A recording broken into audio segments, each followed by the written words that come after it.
맞습니다. 오늘 두 분이 몸살 때문에 안 나오셨는데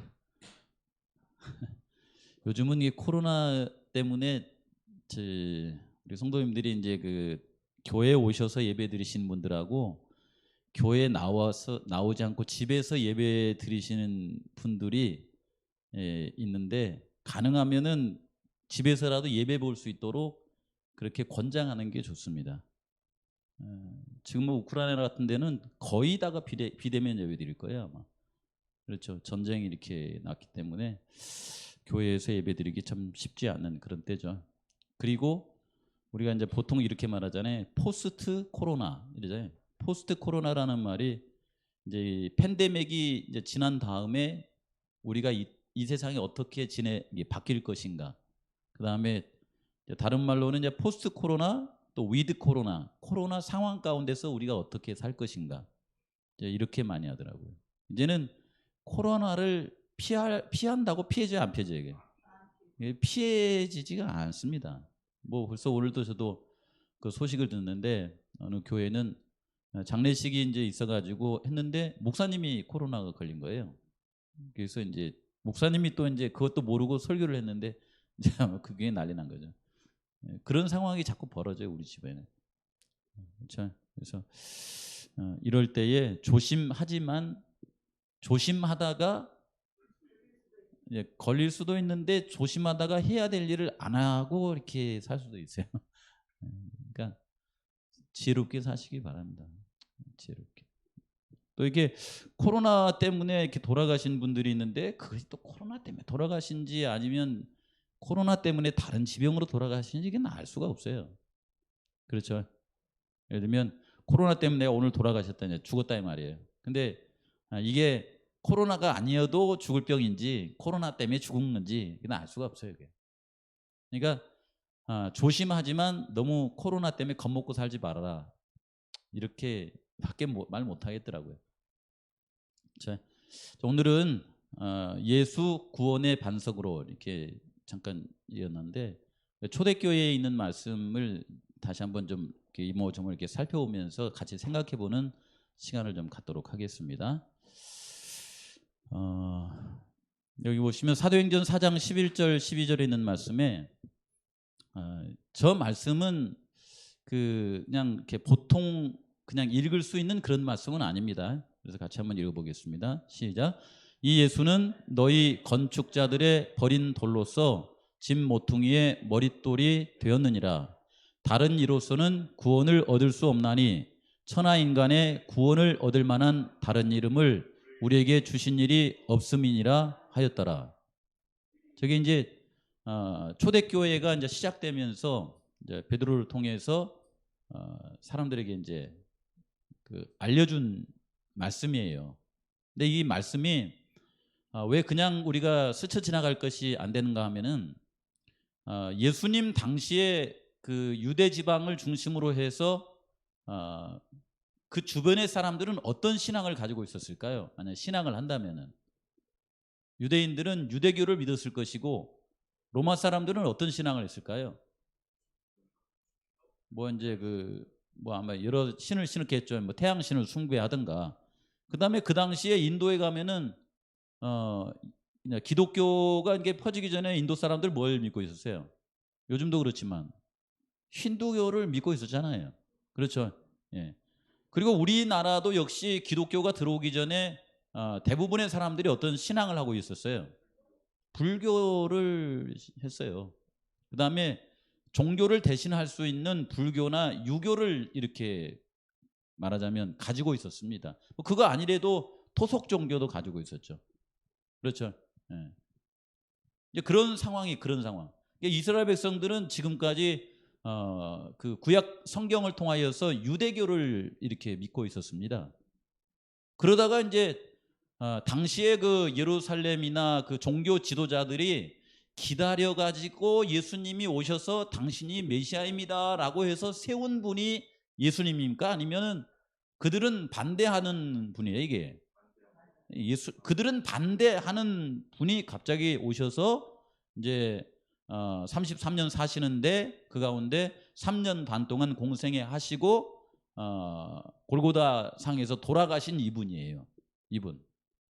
근데 이분인데 십자가에서 달려 돌아가시고 나서 요 얘기는 뭐 제가 볼 때는 뭐 그렇게 멀지 않는 시기, 말하자면 예수님이 승천하시고 나서 이제 오순절 그리고 지나서 그다지 시간이 많이 지나지 않는 상태에서 나온 말씀이에요. 이 말씀이.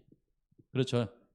그래서 이 예수는, 그렇죠, 이 예수는 쉽게 말하면은 지명도가 별로 없는, 뭐 그들이 이렇게 이분이 어떤 분인지도 이렇게 잘 모르는, 다만 베드로나 이제 당시에 그 이제 사도행전 4장까지는 베드로나 요한이나 이런 제자들을 통하여서 너희들이 죽인 그 분이 메시아다, 예수님이 그리스도다라고 하는 것을 얘기를 하잖아요. 그렇죠. 그래서 이제 초대교회가 세워지지 않습니까? 그 상황에서 나온 이 말씀이 이 예수는 너희의 건축자들의 버린 돌로서 집 모퉁이의 머릿돌, 모퉁이 돌이 되었다. 다른 이로서는 구원을 얻을 수 없나니 천하 인간의 구원을 얻을 만한 다른 이름을 우리에게 주신 일이 없음이니라. 이 말씀은 어쩌면 그들이 메시아로 이렇게 받아들이면 구약과 연결이 되시는 분인데 그들이 생각하고 있는 구약에 있는 말씀하고 연결이 안 되면은 신흥 종교가 생긴 거잖아요. 이게 새로운 종교가 생긴 거 아닙니까? 그래서 오늘은 그 부분을 잠깐 좀 생각을 해보는 거예요. 베드로와 이제 야고보가 태어나면서 안증뱅이 된 그 사람에게 다가가서 뭔가 좀 달라고 하는 그런 눈치를 봤을 때에 이제 그 안증뱅이에게 했던 말입니다. 금과 은 없어도 내게 있는 건 내게 주니 곧 나사렛 예수 이름으로 일어나 걸으라. 그는 걸었네 뛰었네 찬양했네. 그는 걸었네 뛰었네 찬양했네. 곧 나사렛 예수 이름으로 일어나 걸으라 했더니 이 사람이 누구의 이름으로 걸었어요? 나사렛 예수의 이름으로 그 사람이 걸었어요. 나면서부터 안전뱅이가 되었던 이 사람이 나사렛 예수의 이름으로 일어나 걸었을 뿐만 아니라 뛰어다녔겠죠. 그렇죠. 놀라운 일이 벌어지죠. 예. 이 일 때문에 이제 주변의 사람들은 베드로와 요한이 예수님의 복음에 대해서 이렇게 증거할 때 그걸 막지를 못했어요. 그리고 그 복음을 전할 때에 3,000명, 5,000명 많은 사람이 말하자면 예수 그리스도를 개인의 구주로 받아들이는 놀라운 일이 사도행전 이제 3, 4장에 보시면 이렇게 나옵니다. 놀랍죠? 그렇죠? 아마 거기는 이렇게 단순하게 나왔지만은 같이 이렇게 집회를 할 때에 이분이 왜 우리를 구원하러 오실 메시아인지에 대한 설명을 말씀으로 마치 누가복음 24장에 있는 말씀처럼 했을까요? 안 했을까요? 모세의 글과 선지자의 글과 시편을 가르쳐서 바로 이분이 구약에 우리를 구원하시기 위해서 오실 그분이시다, 메시아시다, 이렇게 설명했겠죠. 그리고 그들은 그분을 개인의 구주로 이렇게 받아들이는 그런 일들이 있었겠죠. 여기 있는 그림은 이제 우리가 많이 본 거잖아요. 여기 이제 원 언약이 있고, 이때는 어떤 언약이었냐면은 너희가 생명나무의 열매를 따먹어라. 그러면 어떻게 된다고 그래요? 영생하리라. 그렇지만은 선악을 알게 하는 나무의 열매를 따먹으면은 어떻게 된다는 거예요? 정녕 너희가 죽으리라, 이렇게 말했어요. 정녕 죽으리라. 그러니까 생명나무의 열매를 따먹으면은 생명을 유지하고, 선악을 알게 하는 나무의 열매를 이렇게 취하면 어떻게 되는 거예요? 죽는 거예요. 그러면 어떻게 살아야 돼요? 어떻게?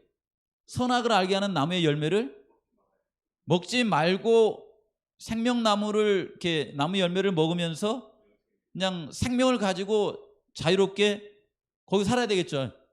그렇죠. 근데 이 선악을 알게 하는 나무의 열매를 먹었을 때 그들이 어떤 상태가 돼 버렸어요? 어떤 상태가 돼 버렸어요? 그러니까 선과 악을 알게 하는 나무니까 먹었더니 어떤 상태가 된 거예요? 선과 악을 알게 됐어요. 근데 그걸 누구 말 듣고 먹었어요? 그 이제 그 사단이 이제 그걸 먹도록 했는데 하나님 먹지 말라 그랬는데 사단이 먹어도 죽지 않는다 해가지고 먹었어요. 그리고 이제 선악을 알게 하는 상태가 돼버렸어요. 그랬더니 그들에게 나타난 변화가 뭐예요? 거기 이제 창세기에 있는 말씀대로 하나님을 두려워하는 사이가 됐어요. 하나님을 무서워하는 사이가. 선악을 알게 하는 나무의 열매를 먹으니까 하나님에 대한 뭐가 생겼어요? 두려움. 다른 말로는 오해가 생겼어요. 하나님을 무서운 분이라고 생각한 거예요. 두려운 분이다. 이렇게 생각했고, 그 다음에 그것이 마음속에 이렇게 들어와서 이렇게 살아가다 보니까 그것에 대한 열매가 어떻게 맺혔냐면은 가인은 동생을 죽이기까지 하는 열매가 맺혔어요. 그렇죠. 그래 그것 때문에 또 이제 어떻게 됐냐면은 말하자면 마음속에 하나님의 형상이 깨져가지고서는 죄가 이렇게 활동해서 자신의 생명을 잃어버리는 죽게 되었죠. 그런 상태가 이렇게 되었습니다. 언약이 어떻게 돼버렸어요? 깨져버려요. 깨졌죠. 먹지 말라고 하는 것을 먹음으로. 그래서 이제 창세기 3장에 첫 번째 준 그 1장 2장에 준 언약 말고 다른 언약을 세우시죠. 어떤 언약이냐면 그들이 생명을 다시 얻을 수 있는 언약을 세우신 거예요. 이것은 뭘로 세웠냐면은 피로 세운 거예요. 피로. 여인의 후손인 예수님께서 이 땅에 오셔서 우리를 위해서 십자가에 달려 돌아가심으로 이 잃어버린 생명을 구원하고 또 잃어버린 그 하나님의 품성을 닮은 마음, 쉽게 말하면 하나님을 오해하는 마음도 없어지고 하나님의 품성을 내 마음속에 이렇게 받아들여서 그걸 즐거이 이렇게 순종해 나갈 수 있는 그런 것들이 그리스도의 피로 말미암아 다시 회복이 된다고 하는 언약을 맺은 거예요. 이걸 우리는 뭐라고 하냐면 새 언약이라고 그래요. 그렇죠. 이거 잘 들으셔야 돼요. 왜냐하면 이게 지금 그 코로나 시대 때문에 당신의 종교가 뭐냐 이걸 자꾸 물어보게 됐어요. 이제 쉽게 말하면 뭐냐면은 교회에 오셔가지고 11금 내는 것도 중요하고 청소하는 것도 중요하고 시무 보는 것도 중요하고 뭐 꽃을 갖다 놓은 것도 중요하고 다 중요해요. 종교 생활이죠. 그것은요. 그렇죠. 근데 이런 걸 뭐 하게 됐어요? 쉽게 말하면 국제교회 같은 경우는 그런 걸 할 일이 없어져 버렸어요. 왜냐하면 코로나가 이제 교인들 가운데 많이 걸리니까 교회를 못 나오게 됐어요. 그래서 예배를 다 뭘로 드려요? 집에서 온라인으로 드려요. 오셔가지고 뭐 한복 입고 심호할 일 있어요? 없어요? 사회 볼 일 있어요? 없어요? 기도할 일 있어요? 없어요? 여기 이제 대표 기도할 일 있냐 없냐 이걸 말하는 겁니다. 쉽게 말하자면 종교 활동에 필요한 것들을 거의 다 못 해버리게 된 거예요. 그러니까 사람들은 이제 뭐 하냐면은 그거 아니라고 교회 다녔는데 신앙이 없어져 버려요. 신앙이 뭐지? 이렇게 물어보는 거예요. 그러겠죠. 그러니까 예를 들면 목사도 하고 장로님도 하고 집사님도 하고 그 목사, 장로님, 집사님들이 하는 어떤 책임을 이렇게 나눠 가지고 뭐 시무도 하고 이렇게 했었는데 이제 그게 할 일이 없어져 버린 거예요. 그러니까 나는 신앙을 하는 건가 마는 건가 이렇게 돼 버렸어요. 이럴 때 이제 물어보는 것이 뭐냐면 진짜 신앙이 뭐냐 이걸 물어보셔야 돼요. 진짜 신앙이 뭐냐. 대부분 종교에 관한 것 때문에 뭐 좋아하기도 하고 종교에 관한 것 때문에 실망도 하고 종교에 관한 것 때문에 이렇게 했었는데 이제 그거 할 일이 없어져 버렸다 이 말입니다. 이제 이렇게 물어봐야 되겠죠. 그렇죠. 그래서 예수님께서 우리를 위해서 십자가에 달려 돌아가실 이것이 무엇인지를 가르쳐주기 위해서 그 출애굽기에 보면 이 성소제도라고 하는 것이 있잖아요. 성소제도를 성소를 만드시고 그다음에 성소 뭐 이렇게 첫째 안에는 번제단이 있고 그다음에 그 성소 안에 보면은 촛대가 있고 뭐 떡상이 있고 분향단이 있고 그다음에 안에 보면 법궤가 있고 또 시은자가 있고 막 이렇게 해놨잖아요. 이렇게 그리고 여기서 또 매일마다 이게 상번제를 이렇게 드리고, 그다음에 죄가 있으면 또 제물을 가지고 가서 또 제사를 드리고, 뭐 소제, 뭐 화목제, 속건제, 그다음에 뭐 속죄제, 뭐 이런 걸 이렇게 드리도록 하고, 그다음에 이 1년에 이제 절기에 따라서 또 이렇게 하나님께 제사를 드리기도 하고, 이런 것들이 생겼죠. 그렇잖아요. 그리고 이제 이것이 이스라엘 백성들이 이제 예루살렘에 말하자면 그 가나안 땅에 정착했을 때에 이런 그 텐트형 성소를 이제 고정 건축물로 이렇게 만들어 가지고 성전을 졌잖아요. 이게 솔로몬 성전이라고 그러잖아요. 그렇죠? 솔로몬 성전을 만들고 여기서 이제 뭐 예를 들어서 일천 번제를 드리고 막 그러잖아요. 이렇게 하지 않습니까? 이게 다 뭐냐면은 예수님께서 우리를 구원하시는 것이 무엇인지를 자세하게 가르쳐 주시기 위해서 기록한, 요즘 우리가 히브리서 배웠잖아요. 그게 설계도에 해당하기도 하고 그림자에 해당하기도 하고 또 뭐 표상, 모형 뭐 이런 것에 관한 게 저기 다 있는 거예요. 그렇죠? 근데 이제 여기 정신 차리고 한번 들어보셔요. 우리 성도님들이 가만 봐보세요. 이제 그 예수님 당시를 이렇게 생각하면 상상해 볼 수 있습니다. 자, 여기 이렇게 드리려면은 여기서 이렇게 예배를 드려야 되기 때문에 저 위쪽에 있는 갈릴리나 뭐 디베랴 뭐 이쪽에 사는 사람들, 그다음에 벳세다 사는 사람들, 이런 사람들이 그 막 양을 뭐 또 소를 이렇게 드리려고 할 때 여기까지 끌고 오기가 쉬워요, 어려워요? 어렵죠. 그러니까 이제 여기서 뭔가 편의를 제공해 주기 위해서 어떻게 한 거냐면은, 그럼 양은 여기서 뭐 소는 여기서 준비할 테니까 너희들은 뭐만 가져와라? 돈만 갖고 와라. 그리고 이 거래는 누가 있으면 좋겠다? 예를 들어서 양을 팔고 그다음에 뭐 소를 팔고 비둘기를 파는 건 누가 했으면 좋겠다? 아무나 안 맡기겠죠. 제사장이 했으면 좋겠죠. 그래서 여기 종교적인 일로 뭐가 생겼냐면은 거래가 생긴 거예요. 거래. 그러니까 종교적인 일로 어떤 경제 활동이 시작된 거예요. 그러겠죠. 그다음에 또 이제 여기서 뭐 여기서 이제 종교를 하는데 뭐 이렇게 질서 있게 해야 된다 이렇게 하니까 조직이 생겼겠죠. 그다음에 뭐 또 이제 여기에 따라서 뭐 이렇게 판권, 말하자면 이 뭐 이게 동전은 누가 팔고 뭐 하고 또 여관 뭐 이런 이렇게 예배에 따라서 뭐 이런 그 어떤 그런 것들이 있기 때문에 그것을 이렇게 치리를 해야 되잖아요. 그 치리가 뭐예요, 그게? 그게 정치죠. 그러니까 경제, 그다음에 뭐가 생겼어요? 정치. 여기 생겼죠. 그러겠죠. 아무래도.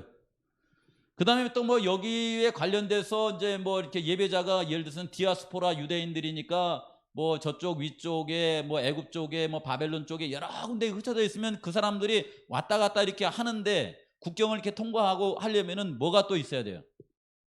정치, 경제? 이렇게 나라가 왔다 갔다 하려면 또 뭐가 또 서로 이제 교류가 돼야 돼요? 외교. 예? 외교 관계도 있어야 될 거 아닙니까? 그렇잖아요. 이런 거. 그 다음에 또 이제 이스라엘 백성들은 종교 국가이기 때문에 뭔가 이렇게 이 힘을 얻으려면 그게 뭐예요, 이제? 근데 권력도 있어야 되겠죠. 그렇죠. 정치, 경제, 외교, 그 다음에 권력, 막 이런 것이 있겠죠. 지금 여기 이제 여기 예수님의 이 땅에 오셔서 우리를 구원하실 것을 가르쳐 주는 여기에서 있을 수 있는 것이 말하자면 이 땅에 사람 살아가면서 살아가는 나라가 할 수 있는 일들을 그 속에서 한다라고 하는 거예요. 근데 저런 것들이 어디에도 있어요? 여기 나라뿐만 아니라 교회에도 있어요. 교회에도. 그러겠죠. 쉽게 말하면 예수님 오셨을 당시에 성전의 총책임자인 대제사장이 가야바가 있어야 돼요, 없어야 돼요? 있어야 되잖아요. 그렇죠. 그다음에 뭐 물건을 거래하는 그런 사람들이 있어야 될 거 아닙니까? 있잖아요, 이렇게. 이런 부분들을 가만히 한번 생각해 보시라 이 말입니다. 근데 이 모든 것이 결국 뭘 가르치는 거냐면은 예수님께서 이 땅에 오셔서 우리를 구원하실 것을 가르친다라고 하는 것이죠. 그렇죠. 근데 여기 이제 사도행전 7장에 있는 말씀을 잠깐 읽어보시면은 우리가 이렇게 신앙을 하면서 교회를 다니면서 하는 것들이 우리의 눈에 보이는 것이 다이기 때문에 그걸 위해서 하라고 하지 않습니다. 그걸 위해서. 그런 것도 필요하지만 늘 그 속에서 우리가 중요한 것을 바라봐야 되는 영적인 그 생각이 필요해요. 이것이요. 영적인 생각이. 그래서 여기 솔로몬이 뭐라고 하냐면 성전을 지을 때에 지극히 높으신 이의 손으로 지은 곳에 계시지 아니하시나니 선지자의 말한 바 주께서 가라사대 하늘은 나의 보좌여 땅은 나의 발등상이니 너희가 나를 위하여 무슨 집을 짓겠으며 나의 안식할 처소가 어디뇨? 이 모든 것이 다 내 손으로 지은 것이 아니냐. 쉽게 말하면은 하나님은 이런 성전 아주 뭐 이렇게 아름답게 지었을지라도 하나님께서 뭐 이곳에 계실 만큼 뭐 작으신 분이십니까? 그런 건 아니죠. 다만 이 성전을 통하여서 이분을 바라볼 수 있도록 만든 어떤 모형물에 불과한 것이죠. 이게 중요합니다, 여러분. 그 왜 그러냐면은 우리는 예수님 때문에 성질 나지는 않아요. 뭐 성령님 때문에 화가 나지도 않습니다. 섭섭하지도 않아요. 그렇죠. 근데 흔히 보면은 이 속에서 일어나는 다양한 그런 것들 때문에 우리 속마음이 상하고 신앙을 버리는 경우가 굉장히 많습니다. 그래서 가만히 한번 생각해 보시라는 거예요. 그 여기 미가서 6장 6절에서 8절에 있는 말씀 가운데 뭐라고 하시냐면은 우리가 하나님 앞에 나아갈 때에 내가 번제물 1년 된 송아지를 가지고 하나님 앞에 나아갈까요? 그 다음에 천천 수양이나 만말의 강수 같은 기름을 하나님께 가지고 가면 하나님께서 기뻐하시겠습니까? 내 허물을 위하여 내 아들이라도 바칠까요? 내 영혼의 죄를 위하여 내 몸에 열매라도 이렇게 드릴까요? 이렇게 물어보죠. 그랬더니 하나님 뭐라 그래요? 여기서 흔히 이렇게 하던 종교 행사에 대해서 얘기하고 있는 거잖아요. 이렇게. 그렇죠. 근데 여기 8절에 보시면은 뭐라고 하냐면 사람아 주께서 선한 것이 무엇임을 내게 보이셨나니 여호와께서 내게 구하시는 것이 오직 공의를 행하며 인자를 사랑하며 겸손히 내 하나님과 행하는 것이 아니냐. 하나님께서 원하시는 것은 저것이다 라고 이렇게 말해주고 있죠. 저거에 대해서 한번 가만히 생각해 볼 필요가 있겠더라고요. 우리가 이 말씀을 우리가 참 이해하기 쉬운 그 부분이 어디냐면 시편 51편이에요. 시편 51편. 사실 여기 성소를 짓고 성전을 지을 때에 여기서 나타내는 건 뭡니까? 사람이 죄를 지으면 그 죄에 대한 책임을 누가 지겠다는 말이에요, 저것이요. 내가 키운 양을 가지고 가기 때문에 내가 책임지겠다 그런 말이 아니고 창세기 3장 21절부터 해서 쭉 내려져 오는 것은 사람이 죄를 지으면 그 사람을 가장 사랑하는 사람이 책임지겠다 그 말이잖아요. 근데 그분이 누구예요? 그분이 하나님이에요. 하나님이 세상을 이처럼 사랑하사 독생자를 주셨으니 그걸 우리가 이제 알고 깨달아야 되겠죠. 그러라고 저걸 준 거잖아요. 그렇죠? 근데 다윗의 이게 시가 좋은 것은 이 다윗이 죄를 범했을 때에 바세바를 범하고 우리아를 죽이고 그 다음에 그 죄를 덮기 위해서 막 이렇게 애썼을 때에 이 나단 선지자가 그의 죄를 알게 했을 때에 써놓은 요게 시편이잖아요. 쭉 읽어 내려가 보시면은 다윗이 하나님 앞에 자신의 죄인임을 고백하지 않습니까? 여기 제가 뭐 다 읽을 만한 시간이 없기 때문에 그냥 중간중간 읽어볼게요. 여기 빨간 글씨에 보시면은 내가 정하리다 나를 씻기소서 내가 눈보다 희리이다 나로 즐겁고 기쁜 소리를 듣게 하사 그 다음에 뭐라고 그랬어요? 주께서 꺾으신 뼈로 즐거워하게 하소서. 이게 뭐 물론 이제 여기에 말씀은 예수님의 뼈가 이렇게 꺾였다 그런 것은 아닐 거예요. 아마 이제 그분의 어떤 상하신 부분을 이렇게 말씀할 겁니다. 다윗이 뭐라고 하냐면은 죄는 자신이 지었는데 고생은 누가 하는 거예요? 하나님이 하시잖아요. 근데 고생하는 하나님을 이렇게 보고서 뭐 하게 해달라고 그래요? 여기 보시면 뼈로 즐거워하게 하소서 이런 말을 하잖아요. 이렇게요. 좀 그렇죠. 이런 그 시를 합니다. 그 다음에 하나님이여 내 속에 정한 마음을 창조하시고 내 안에 정직한 영을 새롭게 하소서. 나를 주 앞에서 쫓아내지 마시고 주의 성신을 내게서 거두지 마소서. 주의 구원의 즐거움을 내게 회복시키시고 자원하는 심령으로 나를 붙들어 주소서.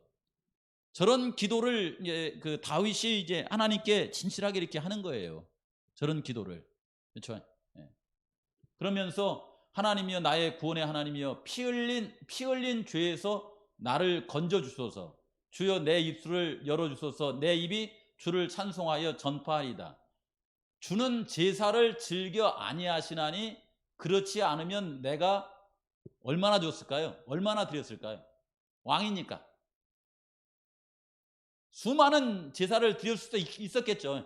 뭐 1000마리, 10,000마리 막 이걸로 가지고 내 죄가 용서받을 수만 있다고 하면 아마 다윗은 많은 걸 드렸을 거예요. 많은 걸.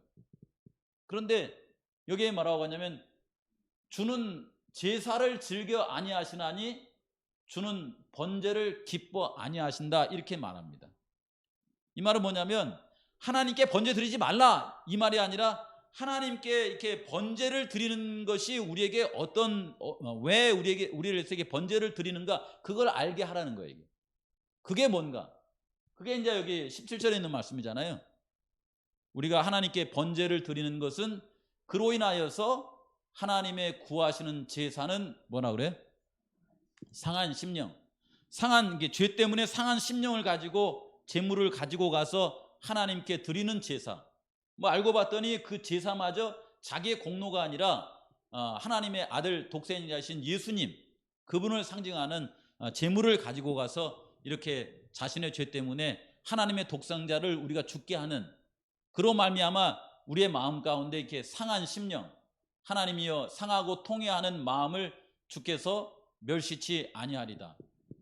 이걸 원하신다 이렇게 말하잖아요. 이렇게. 그렇죠? 이제 제가 요즘 교회 잠깐 보는 거예요. 요즘 교회. 이게 어쩌면 화이트분이 얘기한 것처럼요. 20명 중에 한 사람도 우리가 못 들어갈 수도 있겠더라고요. 보니까. 그냥 너무 이렇게 그때 예수님 당시에도 예수님이 메시아라고 하는 걸 알아본 사람이 거의 없었잖아요. 이렇게. 봐보세요. 초대교회는 이런 형식으로 예배를 드렸습니다. 같이 모여서 그저 이렇게 떡을 나누고 그 다음에 잔을 나누고 하면서 예배를 드렸었잖아요. 그리고 이 교회는 무슨 교회냐면은 그때 당시에 로마가 기독교를 이렇게 핍박하기 때문에 카타콤에 모여가지고 그 지하 동굴 속에서 드렸던 예배입니다. 그러다가 시간이 지나가지고 기독교가 공인화되고 오늘날에 이르러서는 이게 지금 우리나라에 있는 사랑의 교회예요. 아주 기네스북에 올라갈 만큼 엄청난 돈을 들여가지고 왕궁처럼 지어놓은 교회입니다. 이런 교회. 그 다음에 이 교회는 어느 교회냐면은 브라질에 가면은 상파울에 솔로몬 성전 사이즈와 똑같이 재현해가지고 만든 교회예요. 제가 알기로는. 여기 이것도 돈이 엄청나게 들어갔어요. 정치가들 막 이렇게 돈 들이고 막 이렇게 해가지고. 이런 교회. 이 대형 교회에서 많이 들여지는 이 교회. 뿐만 아니라 꼭 사이즈가 커야 되는 것이 아니고 오늘날처럼 이런 교회. 우리 교회 같은 교회. 그렇죠? 이 교회에서 주차 단속을 하고 그 다음에 안내를 하고 그 다음에 이렇게 뭔가 거기서 내가 이제 직분을 맡고 그 다음에 예를 들어서 내가 의사나 이렇게 돈이 많은 사람이면 돈을 다른 사람들 10만 원 낼 때 나는 1억씩 나가지고서는 힘을 이렇게 자랑하고 그럴 수 있잖아요. 얼마든지. 그렇잖아요. 10만 명 다니는 그런 교회의 수석장로가 되고 이렇게 봉사부장이 되고 그 다음에 저는 뭐 했으면 좋겠어요? 저도 한 자리 시켜주세요.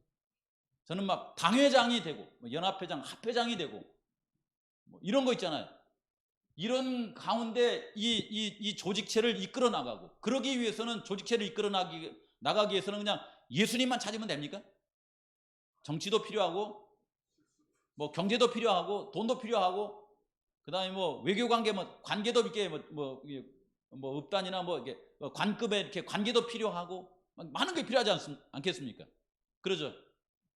근데 막상 이곳에 뭐가 없을 수 있냐면은 그런 것을 다 멈추었을 때 당신은 누구냐 이거예요. 교회에서 예배도 못 드려요. 조직도 유지되지 않아요. 코로나 때 문도 닫아버렸어요. 집에서 다 예배를 봐요. 그럴 때 이제 내가 뭘 해야 신앙을 하는 겁니까? 돈이라도 내야 되는데. 어? 뭘 해야 돼요? 이럴 때 우리 신앙의 가장 중심이 뭘까요, 이게? 사도행전 1장 4장 11절에 이 예수는 너희 건축자들의 버린 돌로서 집 모퉁이의 머릿돌이 되었느니라. 이렇게 하면서 이걸 가만히 한번 생각해 보세요. 우리 성도님들이요. 어차피 이 세상은 예언 가운데 기존에 우리가 생각하던 종교의 틀은 다 깨질 겁니다. 거품은 다 사라질 거예요. 언젠가는, 지금은 아닐지라도 언젠가는 사라집니다. 그러겠죠? 그럴 때 우리 성도님들은 누구를 섬기면서 살 겁니까? 그걸 한번 물어보시라는 거예요. 초대교회는 그게 있었습니다. 근데 누가 말하기를 오늘날은 그분이 없어도 유지된대요, 교회는. 그분이 없어도. 성령님이 없어도, 예수님이 없어도 교회는 잘 유지된대요. 근데 초대교회는 예수님과 성령님이 없으면 폭삭 망해버린답니다. 그게 초대교회였대요. 그렇죠? 그래서 예수 가장 귀한 그 이름, 예수 언제나 기도드릴 이 예수님에 대한 생각을 우리 성도님들이 한번 깊이 해보십시오. 한번. 내 생에 예수님이 주인이신가? 이 교회 주인이 예수님이신가? 예수님 때문에 내가 신앙하는가? 내일 당장 예를 들어서 우리 교회 코로나 확진자가 있어서 내일 교회에서 예배드리지 못해도 집에서라도 예수님께 예배드리는 그 일을 할 수 있는가? 우리의 주인은 누구이신가? 그걸 한번 가만히 생각해 보시라는 거예요. 지금 형태가 조금 어려워져도 흔들리지 않는 그런 신앙을 하면서 살아가기 위해서 우리에게 필요한 것이 예수님에 대한 믿음이 우리에게 꼭 필요하겠다라는 말씀을 오늘 저녁에는 드리고 싶은 거예요. 예수님에 대한 마음. 요한복음 3장 16절에 안전뱅이는 예수의 이름을 믿음으로 말미암아 회복이 되었습니다. 오늘날 우리가 살아가면서 예수님의 이름을 믿음으로 말미암아 우리의 모든 죄가 용서받습니까? 히브리서에는 믿음의 주여 또 온전케 하시는 예수를 바라보라. 그분을 통하여서 우리가 영원한 소망을 가지고 살아갑니까? 모든 것이 다 없어져도 누구만 있으면 돼요?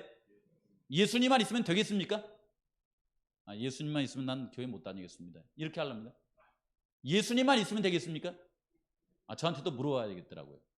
언젠가 이게 이제 이 종교적인 어떤 그 국가적인 이런 것이 이렇게 무너졌을 때에 저에게 월급을 주지 않아도 조직에서 너를 부르지 않아도 너에게 예수님만 있으면 신앙하겠는가? 라고 하는 그 질문에 한번 좀 이렇게 대답을 하면서 살아가는 우리가 돼야 되겠다 하는 생각이 들더라고요. 왜냐하면 코로나가 우리를 너무나 많이 흔들어 버리기 때문에 그래요. 그렇죠? 그래서 이 저녁에는요, 저 말씀을 생각하면서 예수님께서 우리의 구원의 주가 되신다고 하는 것을 잊지 않고, 그 다음에 그 예수님을 우리의 마음속에 하나님께서 원하시는 대로 받아들이고 그분의 은혜 가운데 살도록 하시기 위해서 우리에게 예수님이 하늘에 가면서 약속하신 분이 누구예요? 그분이 누구예요? 그분이 보혜사 성령님이십니다. 그래서 성령님을 구하라는 거예요. 그래서 성령님이 마음속에 충만하신 분은 예수를 주인으로 받아들이고 그분을 믿음으로 살아갈 것이다 라는 말씀을 그냥 읽지 않고 마치겠습니다. 1절만 하시고 기도하고 마치겠습니다. 시간 다 됐기 때문에요.